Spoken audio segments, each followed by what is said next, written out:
Hello, I'm Maddie. I'm part of the NCCPE team. Looking forward to seeing you in our virtual meeting soon. This is just a quick run through of Blackboard Collaborate, which is the main tool we'll be using, and some of the main functions of that. So find the link that you were sent through in your joining instructions and click on that to enter the meeting. This will take you to Blackboard Collaborate. And the first thing you'll be asked to do is to put your name in so that we know who it is that's in the meeting. So once you've entered your name, you can click Join Session.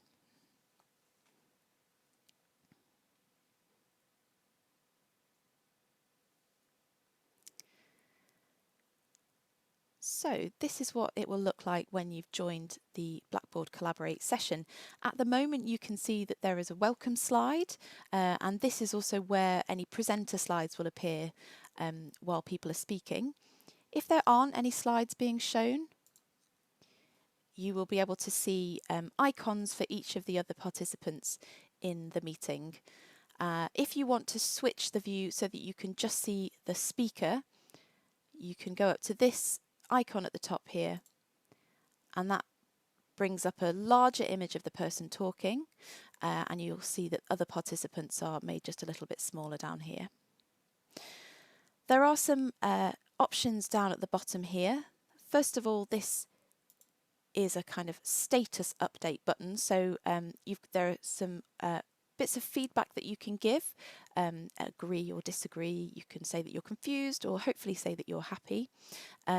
You could put if you're away, if you have to leave the meeting for a second, and also this is an option to leave the session if you need to. Next along, there is an option to share your audio. We ask that everybody stays muted while they're not talking. This just means that there isn't any distracting background noise. But if you want to share a question, if you've been invited to say something to the group, you will need to unmute your microphone, and just do that by clicking, and I can now be heard by the rest of the group. I'll just turn that off again. Similarly, in large groups we tend to keep our cameras off just because some people with poor connectivity, that might make the experience a bit better for them. But if you were to share your video, you just click on this icon here. You are given a preview of your video, so you can check you look all right before you share, and then you just click Share Video. And then other people in the group, instead of an icon now, will be able to see your video. I'm just going to switch that off again. Now the last little icon here is an option to raise your hand. So if you have a question or a comment or something you'd like to say to the group, if you click on this, it raises your hand and it tells the moderator or whoever's presenting that you'd like to say something. So if you click on it again, you can put your hand down again. Now on the right hand side there's a hidden menu called the Collaborate panel, and if you click on that, this opens up the main menu of functions that we will be using, so it's good to keep this open during the call.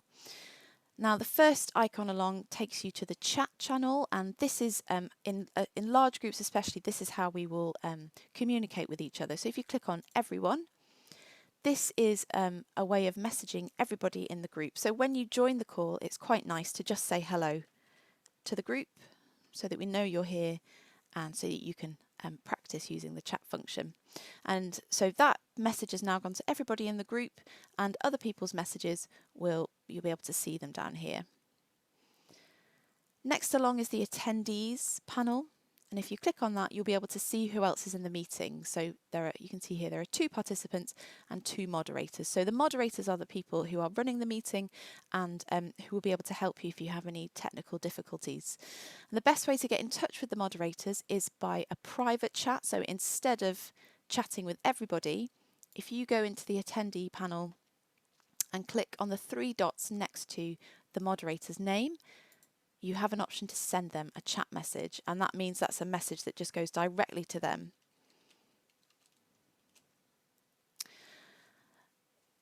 Now that direct message, if you click to the previous panel, has now been listed underneath your chat to everyone, so it starts to group together any messages that you have. And in fact you are able to send private messages to other people in the group, so other participants. You can send a chat message, and again you can see it started another conversation here. So the next option along is share content. Now, as a participant, you don't have the option to share content, so you shouldn't need to click into that for any reason. So let's go to the next one, which is My Settings. And this gives you the option to check your camera and microphone setup. So if it turns out that there's something wrong with your microphone or your video, go into this Settings menu and you'll be able to test it out and make sure it's working properly. So the first thing it will do is an audio test, and you can see that the purple line shows that it's picking up my voice, so I know that this microphone is working. If it wasn't, I could go into this drop down menu and choose a different microphone to use. So you might have to try a few different options out. But at the moment, yes, it's working, so I'll click that. And then again, it's going to test my video and I can see myself, so I know it's working. But if it wasn't working, I would click down and maybe try out a different camera. And I'm going to click yes, it's working. Okay. So those are the main things you yourself will be able to use during the meeting. There are a couple of functions that we will try out during the meeting. One of them is a poll. I'm just going to close that notification. That's just telling me that my audio and video have been tested. So we might do a poll just to ask a quick question to everyone. And when that happens, this is what it will look like. It will pop up on your screen. Here's the question, these are the answers, and you just click on the answer that you want to give. So I'm going to say yes. And we'll wait for a little bit to make sure that everyone has responded, and then we'll show you the responses. So you can see 3 people haven't responded, but you have, and you've said yes. So that's what a poll will look like, and that's how you use it if we do that. The next thing we might use is a breakout room. In fact, we will use breakout rooms because they're a good chance to get into smaller groups for smaller discussions, especially open space discussions. We will allocate you a group, and when we have done that, you will just get a message to say that breakout groups are starting. It will look like this.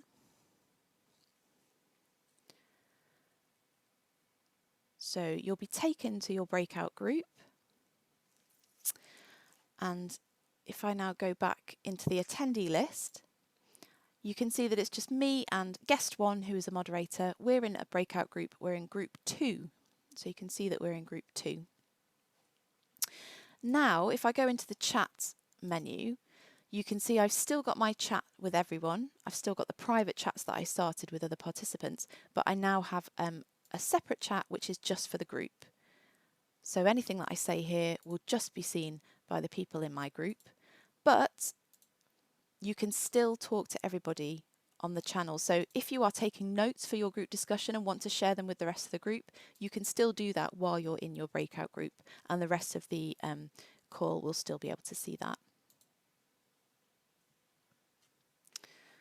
Okay, and then when we finished in the breakout groups, you'll get a warning that there's a couple of seconds to go and we'll be coming back together. Before we move back into the main room, it's important to, if you have turned on your microphone and video, which you might want to do in a smaller group, it's really important that you turn those off before we go back to the main room, because otherwise it can make people lose connection. So you'll get a notification to say that you're going back into the main room.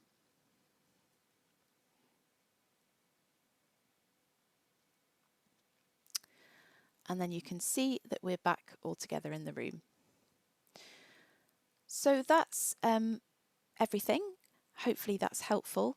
There's one final menu up to the top left here, which has some other functions that you can use.